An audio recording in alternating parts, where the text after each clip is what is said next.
नमस्कार, मैं हूं प्रभा शर्मा और आप देख रहे हैं जीके न्यूज नेटवर्क। आज विश्व आदिवासी दिवस है और इस खास मौके पर हम लेकर आए हैं एक खास कार्यक्रम जिसमें हम आपको बताएंगे आदिवासियों की मौजूदा हालात, समस्याएं और उनकी उपलब्धियों के बारे में। पहले देखते हैं एक रिपोर्ट। आज विश्व आदिवासी दिवस है और ये दिन सिर्फ देश में ही नहीं बल्कि पूरे विश्व में जोशो खरोश के साथ मनाया जाता है। मगर इस साल कोरोना काल में परिस्थितियां कुछ बदली सी हैं। इस दिवस की धूम जो हम हर वर्ष देखते थे वो इस वर्ष देखने को शायद ना मिले। बावजूद इसके इस समुदाय में उत्साह की कोई कमी नहीं है। आदिवासी वो समुदाय जो हमेशा से प्रकृति के साथ सादगीपूर्ण जीवन जीने में यकीन रखते हैं। आज भी उन्हें पूरी दुनिया में प्रकृति का संरक्षक कहा जाता है। संयुक्त राष्ट्र संघ ने आदिवासियों के भले के लिए एक कार्य दल गठित किया था जिसकी बैठक 9 अगस्त 1982 को हुई थी। उसी के बाद से यूएनओ ने अपने सदस्य देशों को प्रतिवर्ष 9 अगस्त को विश्व आदिवासी दिवस मनाने की घोषणा की। तभी से विश्व आदिवासी दिवस को खास तौर पर मनाया जाने भी लगा। इस मौके पर इस समुदाय से जुड़े लोगों के मौजूदा हालात, समस्याएं और उनकी उपलब्धियों पर चर्चा होती है। प्रकृति के सबसे करीब रहने वाले आदिवासी समुदाय ने कई क्षेत्रों में अग्रणी भूमिका निभाई है। संसाधनों के अभाव में भी इस समुदाय के लोगों ने अपनी एक खास पहचान बनाई है। गीत, संगीत, नृत्य से हमेशा ही आदिवासी समुदाय का एक गहरा लगाव रहा है। आदिवासी समुदाय को आगे बढ़ने को लेकर सरकार की तरफ से कई योजनाएं चलाई जा रही हैं। जरूरत है समाज के सभी तबकों को जागरूक करने की। इस खास मौके पर हमारे साथ मौजूद हैं ज्योत्सना किरकिट्टा, जिन्होंने राष्ट्रीय पटल पर कबड्डी में राज्य और खास तौर पर आदिवासी समुदाय का नाम रोशन किया है।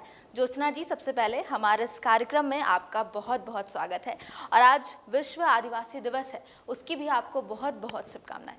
बहुत बहुत धन्यवाद प्रभा जी। और सबसे पहले तो मैं आप सबों को झारखंडी जोहार। जोहार। ज्योत्सना जी, जो मेरा पहला सवाल आपसे रहेगा कि ये जो राष्ट्रीय हमारा विश्व दिवस, जो विश्व हम आदिवासी दिवस मना रहे हैं, वो आप किस तरीके से मनाती हैं? मैं आपको बतलाना चाहूँगी कि आदिवासी दिवस, आदिवासी शब्द दो शब्दों से मिलकर बना होता है, आदि और वासी। दैट मीन्स ये दोनों शब्द का जो मूल अर्थ होता है वो आदिवासी शब्द का कहने का तात्पर्य है कि आदिवासी शब्द दैट मीन्स मूल निवासी, और आदिवासी दैट मीन्स आदिवासी प्राकृतिक पूजक होते हैं जो कि जल, जंगल, जमीन, झरना, मतलब जितने भी अपने जीवन काल में जो भी हमारे जीविका सजीव चीज़ों का जो हम इस्तेमाल करते हैं, हम उनके प्राकृतिक पूजक होते हैं, हम उन्हें ही अपना भगवान मानते हैं। हाँ, तो आपने एक शब्द यहाँ इस्तेमाल किया, प्राकृतिक पूजक होते हैं आदिवासी। तो अगर आपके दिनचर्या की बात करें, आपके घर में ये जो प्राकृतिक पूजा होती है वो कैसी होती है? ये बड़ा रोचक होगा जानने में, ये कैसे होता है? सबसे पहले तो हमारे घर में जीव जंतु जो हम पालते हैं, जैसे बहुत सारे ग्रामीण इलाकों में भैंस, गाय, ये आपको पता होगा दीपावली के बाद जो गौरैया पूजा मनाया जाता है, तो हम जो गाय है, जो हमारा आय का स्रोत होता है, तो हम उन्हें भगवान की तरह पूजते हैं। जो बकरी होते हैं उन्हें भी भगवान की तरह उस दिन पूजा पाठ करके स्वागत किया जाता है। गाय जो लक्ष्मी माँ, देवी देवता, उनको वो सभी हमारे प्राकृतिक पूजक में ही आते हैं। पेड़ पौधे, जंगल, जमीन, ये जो सरुल फेस्टिवल मनाया जाता है, ये हम लोग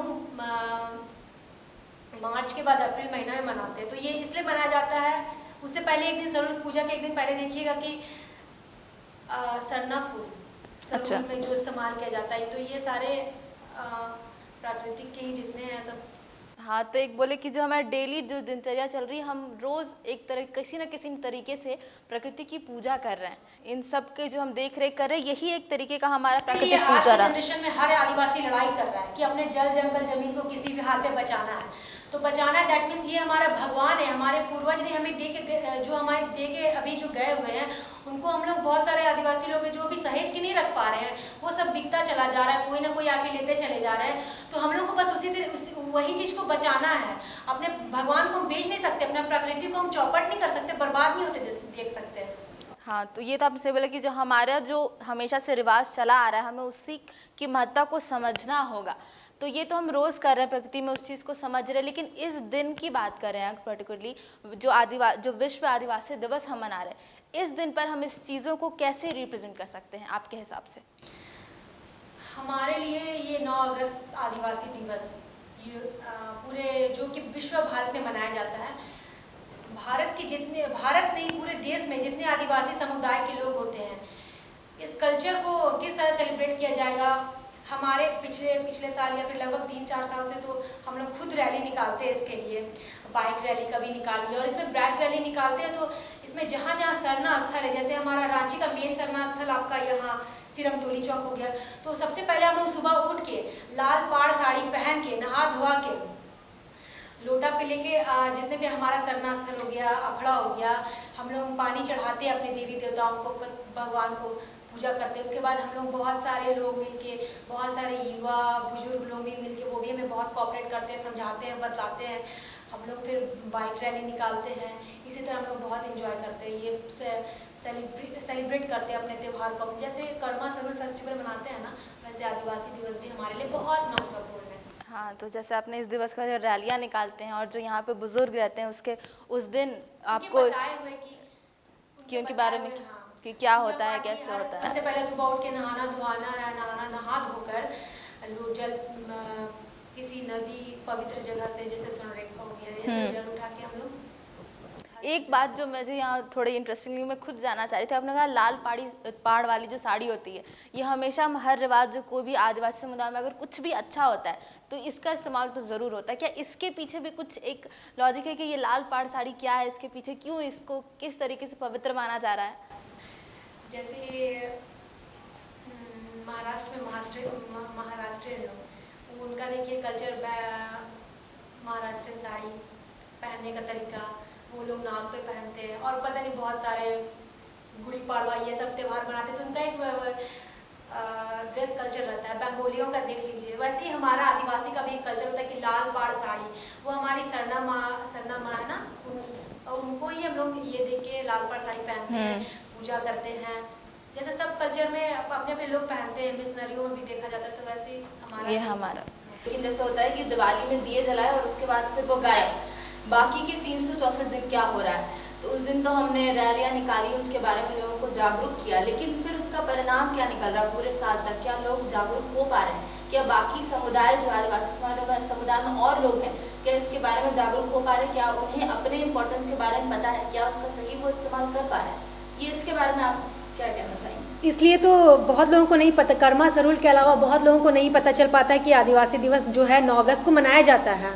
तो हम लोग यही चीज़ करके 9 अगस्त को बहुत सारे रैली निकालते हैं और बहुत सारे युवाओं को जोड़ने की कोशिश कर रहे हैं कि वो अपने आने वाले जनरेशन को बताएं कि आदिवासी दिवस एक ऐसा फेस्टिवल है, त्यौहार है हमारे लिए, जो कि हम पूरे दुनिया को बता सकते हैं कि हम आदिवासी हैं, हम प्राकृतिक पूजक हैं, हमारा भी कोई अस्तित्व है, जो कि अभी लगभग बहुत सारे ऐसे मायने पे ख़त्म हो चुका है। तो उसी चीज़ को हम लोग को वापस लाना है कि हम भी हैं जो अपने जल जंगल ज़मीन के लिए अभी भी आज भी लड़ाई कर रहे हैं। हम आदिवासी एक है जो नारा लगाते हैं, क्योंकि बहुत सारे लोग हैं कि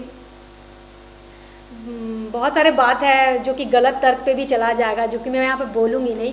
तो मैं अपने युवाओं से यही बोलना चाहूँगी कि आप अपने धर्म को समझिए, अपने समुदाय को समझिए, और बस उसी हित पे कम से कम अपने भगवान पूर्वजों को याद कीजिए कि आदिवासी धर्म को कभी छोड़ के ना जाए। क्योंकि ये बहुत आदिवासी धर्म दैट मीन्स बहुत एक ऐसा फ्रीडम हमारा समुदाय है जिसमें बड़ों के लिए इज्जत भी है और अपने आप को एक बहुत स्वतंत्रता की तरह अपने आप को आप प्रेजेंट भी कर सकते हैं हर चीज़ में, काम से लेके खेती बाड़ी। आदिवासी लड़कियां क्या नहीं करती हैं, खेल फील्ड में आगे हैं, पढ़ाई में आगे हैं, बहुत सारे IAS IPS आजकल आदिवासी निकल रहे हैं। तो जैसे अपने आप बाकी लोगों की बात करें कि लड़कियां चाहे आदिवासी लड़कियां हो या लड़के हो, वो इस फील्ड में आगे जा नहीं, हमारे में क्या है ना, ऐसे बहुत सारे ग्रामीण क्षेत्र जो रूरल एरिया हैं, बहुत सारी लड़कियां हैं जो सिर्फ पढ़ाई लिखाई फिर शादी, फिर कुछ काम, या फिर यहाँ से तो लड़कियों को, आदिवासी लड़कियों को बहुत सारे दिल्ली ले जाया जाता है काम के लिए, और पता चलता है कि उधर इन द सेंस बेच दिया जा रहा है या फिर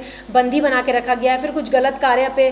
तो हम लोग को इसी चीज़ को रोकना है, इसलिए हम लोग इसकी लड़ाई लड़ रहे हैं। हमारा युवा जो है, बहुत सारे युवाओं को जोड़ने की कोशिश कर रहे हैं कि जो है ये सब आदिवासियों के साथ एक जो यहाँ पर एक बड़ा सवाल खड़ा हो रहा है कि जो आप कह रहे हैं कि हम खड़े हो रहे हैं, इसके लड़ रहे हैं, तो अगर आपकी बात करें तो इस चीज़ में आप कैसे सामने आ रही हैं? आप इसको किस चीज़ से, आप इसके लिए आप कैसे लड़ाई लड़ रही हैं?